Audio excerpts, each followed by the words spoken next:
Then, meron ako ditong chicken breast fillet. Titimplahan ko muna ito ng asin,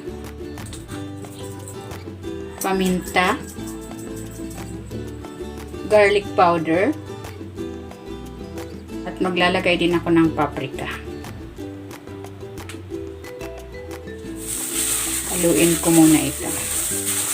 Kung hindi ka pa nakapag-subscribe sa aking channel, please subscribe at i-click mo na rin ang notification bell para lagi kang updated sa aking latest recipes. Ayan, okay na ito. Ibabad muna natin ito for at least mga 15 minutes lang. Okay, prepare ko naman itong breading mix. Maglalagay ako ng harina, cornstarch. Maglalagay ako ng konting asin, paminta, garlic powder. Haluin natin. Ayan, okay na ito.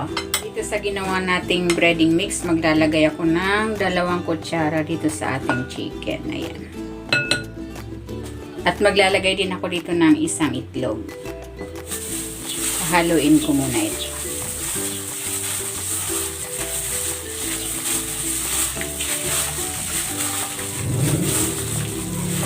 Ayan, okay na ito. And then, i-dredge ko na dito yung chicken.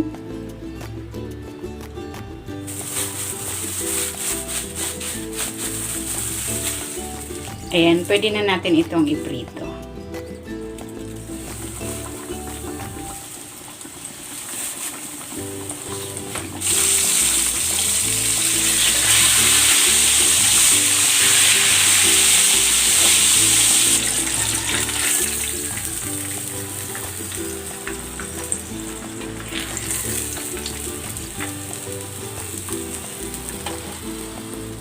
Ilalagay ako ng konting cooking oil.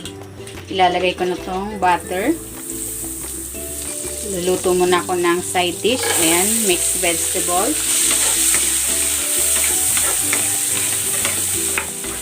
Season natin ito ng konting asin at ng paminta.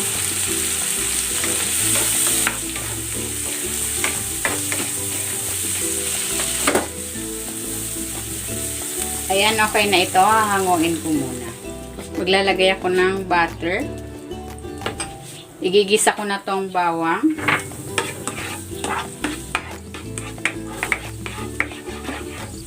Ilalagay ko na rin tong sibuyas.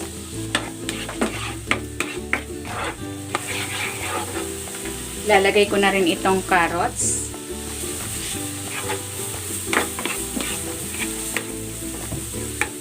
Ayan, para mas malasa yung ating sauce, maglalagay ako ng cream of mushroom. Pwede rin namang harina, pero mas malasa pag ito ginamit mo. Bali, kalahati lang yung gagamitin ko dahil 3 piraso lang naman yung ating chicken.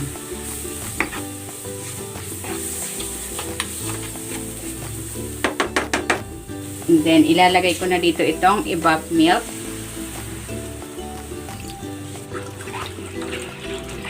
And then, lutuin natin ito hanggang sa mag-thicken yung ating sauce. Masyadong thick yung consistency. Magdadagdag ako dito ng tubig.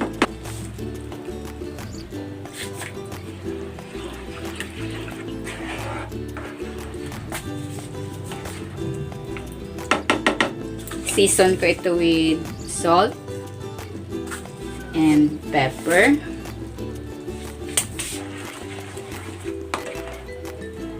Hindi na natin kailangan maglagay ng mga pampalasa dahil masarap na yung ating cream of mushroom. Okay na ito, hanguin ko na. Ayan, maglalagay na ako dito ng ginawa kong sauce.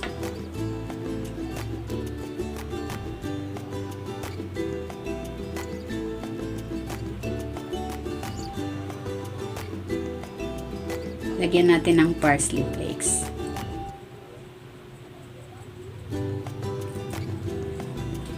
Ayan, ready na itong ating crispy chicken with alaking sauce.